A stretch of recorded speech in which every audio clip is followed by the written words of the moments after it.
চুতীয়া ছাত্ৰ সন্থাৰ উদ্যোগত তিনিচুকীয়াত অনুষ্ঠিত কৰা হয় ৰাজ্যিক গ্ৰন্থমেলা 2024।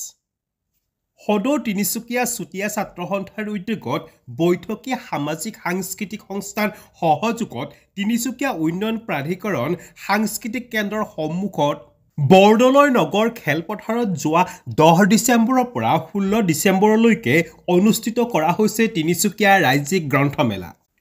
প্ৰথম দিনা বিশিষ্ট নাট্যকাৰ অভিনেতা ৰাজীৱ লোচন বৰাই ফিতা কাটি শুভাৰম্ভ কৰে গ্ৰন্থমেলাখনি।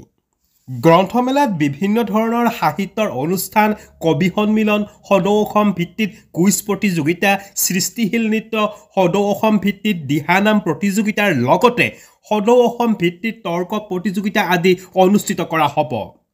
আজি দ্বিতীয় দিনা বিশেষ কাৰ্যসূচী হিচাপে গ্ৰন্থ উন্মোচনী কাৰ্যসূচী অনুষ্ঠিত কৰা হয়।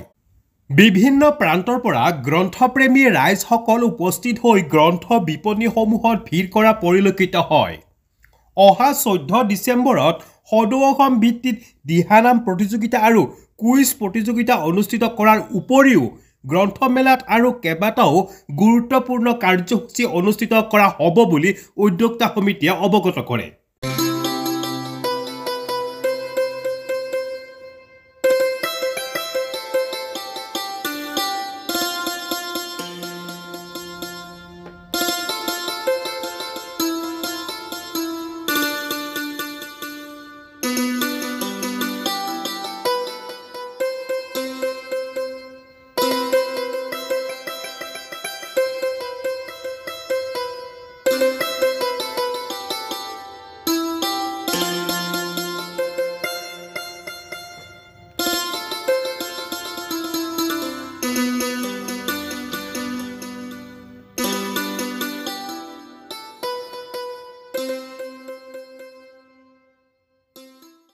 ভাষা আৰু বৰ্ণনা সৰল হোৱাৰ বাবে সকলো শ্ৰেণীৰ পাঠকৰ বাবে সহজে বোধগম্য হৈ উঠিছে।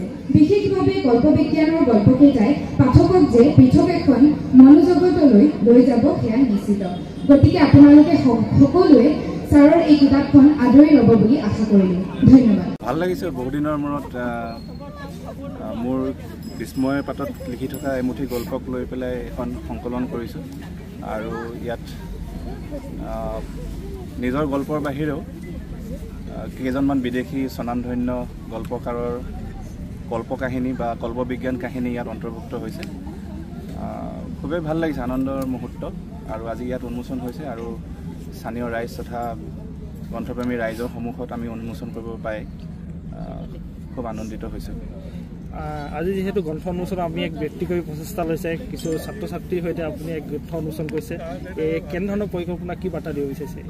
আচলতে মই এটা পৰিকল্পনা কৰিছিলোঁ আৰু আমাৰ প্ৰকাশক প্ৰজ্ঞা মিডিয়া হাইপেও এটা পৰিকল্পনা কৰিছিলে যে আমি উন্মোচনী অনুষ্ঠান এইবাৰ অকণমান ব্যতিক্ৰমী ৰূপত অনুষ্ঠিত কৰিম। সাধাৰণতে গ্ৰন্থ উন্মোচনী অনুষ্ঠানলৈ আমি কোনো বিশিষ্ট ব্যক্তিক মাতোঁ, বুদ্ধিজীৱীক মাতোঁ, সেয়াও ভাল কথা, কিন্তু আমি ভাবিলোঁ যে এইবাৰ অকণমান ব্যতিক্ৰমী ৰূপত ইয়াক অনুষ্ঠিত কৰোঁ। আমি এইবাৰ বিদ্যালয় মহাবিদ্যালয়ৰ কেইজনমান ছাত্ৰ ছাত্ৰীক লৈ, তেওঁলোকক লৈ গ্ৰন্থখন উন্মোচন কৰাৰ কথা ভাবিলোঁ। আমাৰ উদ্দেশ্য এইটোৱেই উদ্দেশ্য যে আজি ছ'চিয়েল মিডিয়াৰ যুগত ক'ৰবাত নহয় ক'ৰবাত আমি দেখিবলৈ পাইছোঁ যে ছাত্ৰ ছাত্ৰীসকল গ্ৰন্থৰ পৰা যেন আঁতৰি গৈছে, বা মই সকলোখিনি ছাত্ৰ ছাত্ৰীৰ কথা নকওঁ, কিন্তু প্ৰায় ক্ষেত্ৰতে দেখা গৈছে যে গ্ৰন্থৰ প্ৰতি আজি এটা অনীহাৰ ভাৱ জাগ্ৰত হৈছে যেন তেনেকুৱা এটা অনুভৱ কৰিছোঁ। আৰু গ্ৰন্থমেলা তথা গ্ৰন্থৰ প্ৰতি তেওঁলোকক আগ্ৰহী কৰি তোলাৰ বাবে, লগতে কিতাপ এখন পঢ়ি চোৱাৰ বাবে আগ্ৰহী কৰি তোলাৰ বাবে এনেকুৱা ধৰণৰ প্ৰচেষ্টা লোৱাটো দৰকাৰ বুলি ভাবিলোঁ আৰু সেইবাবেই আজি এই প্ৰচেষ্টাটো লোৱা হ'ল আৰু ব্যতিক্ৰমী ৰূপত কৰিবলৈ চেষ্টা কৰিলোঁ।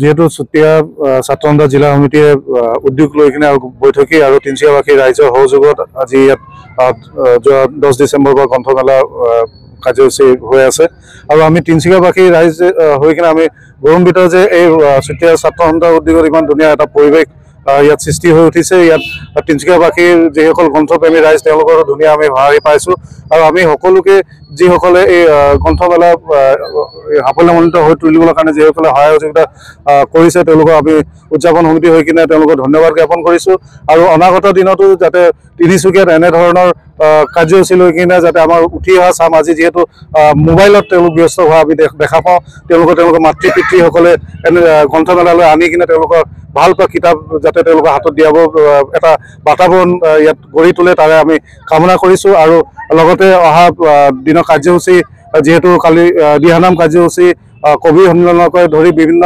কাৰ্যসূচী অহা দিনবিলাকত আছে আৰু তিনিচুকীয়াবাসী ৰাইজক ইয়াত আহি কিনে সকলোকে সহায় সহযোগিতা আগবঢ়াবৰ কাৰণে আমি আপোনালোকৰ চেনেলৰ মাধ্যমেৰে আমি আহ্বান জনাইছোঁ। ভাল অনুভৱ আপোনালোকে দেখিছে ইতিমধ্যে তিনিচুকীয়াবাসী ৰাইজ এই গ্ৰন্থ বাকৰিলৈ ঢাপলি মেলি আহিছে। আমি সদৌ অসম চুতীয়া ছাত্ৰ সন্থাই সদৌ তিনিচুকীয়া জিলা চুতীয়া ছাত্ৰ সন্থা উদ্যোগত আৰু বৈঠকী সাংস্কৃতিক সামাজিক অনুষ্ঠানৰ সহযোগত যোৱা কালিৰ পৰা অনুষ্ঠিত হোৱা যি গ্ৰন্থমেলা এই গ্ৰন্থমেলাত আমি সদৌ অসম চুতীয়া ছাত্ৰ সন্থাই তেখেতক আন্তৰিক ধন্যবাদ জ্ঞাপন কৰিছোঁ। গ্ৰন্থ অধ্যয়নে আচলতে মানুহক প্ৰকৃত পথৰ সন্ধান দিয়ে। যি সময়ত উঠি অহা যুৱ প্ৰজন্মই বিভিন্ন ধৰণে বিশৃংখলৰ মাজলৈ ঢাপলি মেলিছে বা পাঠ্যপুথিৰ মাজৰ পৰা এৰি আহি বা বিভিন্ন ধৰণে যিসমূহ আমাৰ গ্ৰন্থ আছে গ্ৰন্থসমূহৰ মাজতে নিজকে আচলতে বিলীন কৰা এটা দেখিবলৈ পোৱা নাই আগতে যেনেধৰণে হৈছিলে। গতিকেলৈ আমি খুব আশাবাদী। আমি ইতিমধ্যে দেখিছোঁ যথেষ্ট ৰাইজ ইয়াত সমাগত হৈছে, যথেষ্ট গ্ৰন্থ তেখেতলোকে ক্ৰয় কৰিছে। গতিকেলৈ গ্ৰন্থৰ মাজতে নিজকে বিলীন কৰি দি পিনি যুৱ প্ৰজন্মই যাতে ভৱিষ্যতৰ দেশৰ ধৰণী হৈ পিনি এই অসমলৈ যাতে গৌৰৱ কঢ়িয়াই আনে তাৰ আমি কামনা কৰিছোঁ। আৰু সদৌ তিনিচুকীয়া জিলা চুতীয়া ছাত্ৰ সন্থাই এই গ্ৰন্থ বাকৰিতে তেখেতলোকে আৰু যথেষ্ট ধৰণৰ তেখেতলোকে অনুষ্ঠান ৰাখিছে। সৃষ্টিশীল প্ৰতিভাকে ধৰি পিনি তেখেতলোকে কবি সন্মিলনৰ পৰা আদি কৰি দিহানামৰ লগতে বিভিন্ন ধৰণৰ অনুষ্ঠান আয়োজন কৰিছে। আহিবলগীয়া দিনকেইটাত যাতে সফলভাৱে এই গ্ৰন্থমেলাত যাতে সামৰণি পৰে তাৰ কাৰণে আমি কামনা কৰিছোঁ আৰু সমূহ তিনিচুকীয়াবাসী ৰাইজক আমি ইয়ালৈ নিমন্ত্ৰণ জনাইছোঁ। ছাত্ৰ সন্থাৰ উদ্যোগত বৈঠকী সামাজিক সাংস্কৃতিক সংস্থাৰ সহযোগত আমি তিনিচুকীয়া জিলাত পোনপ্ৰথমবাৰৰ বাবে তিনিচুকীয়া ৰাজ্যিক গ্ৰন্থমেলা 2024 আমি যোৱাকালিৰ পৰা আৰম্ভ কৰিছোঁ। আজি দ্বিতীয় দিনাৰ ইতিমধ্যে আমাৰ সন্ধিয়াৰ সৃষ্টিশীল নৃত্য প্ৰতিযোগিতা চলি আছে। আমাৰ সৃষ্টিশীল নৃত্য প্ৰতিযোগিতা উদ্বোধন কৰে আমাৰ এই তিনিচুকীয়াৰে শিক্ষয়িত্ৰী।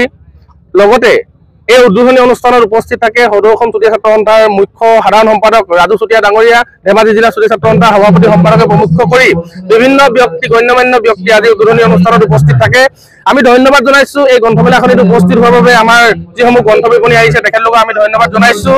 লগতে ধন্যবাদ জনাইছোঁ ইয়াতে উপস্থিত হোৱা বিভিন্ন লেখক, কবি, সাহিত্যিক, বৌদ্ধিক সমাজ তেখেতলোকৰ সহযোগিতাত আমি গ্ৰন্থমেলাখনি ইতিমধ্যে সুন্দৰভাৱে চলি আছে। আমি আশা ৰাখিছোঁ আগন্তুক বাকী ৰোৱা দিনকেইটাত যাতে গ্ৰন্থমেলাখনি সৰ্বতোপ্ৰকাৰে সফল সমাপ্তি হয় তাৰ বাবে আমি ভগৱানৰ ওচৰত সেৱা জনাইছোঁ। লগতে আমি সমূহ অসমবাসী ৰাইজক বাকী থকা দিনকেইটিত গ্ৰন্থমেলাত সহযোগ কৰিবৰ বাবে আমি সদৌ তিনিচুকীয়া জিলা চুতীয়া ছাত্ৰ সন্থাৰ তৰফৰ পৰা আহ্বান জনাইছোঁ। তিনিচুকীয়াৰ পৰা মহম্মদ আসিফ ইত্যাদি A to Z।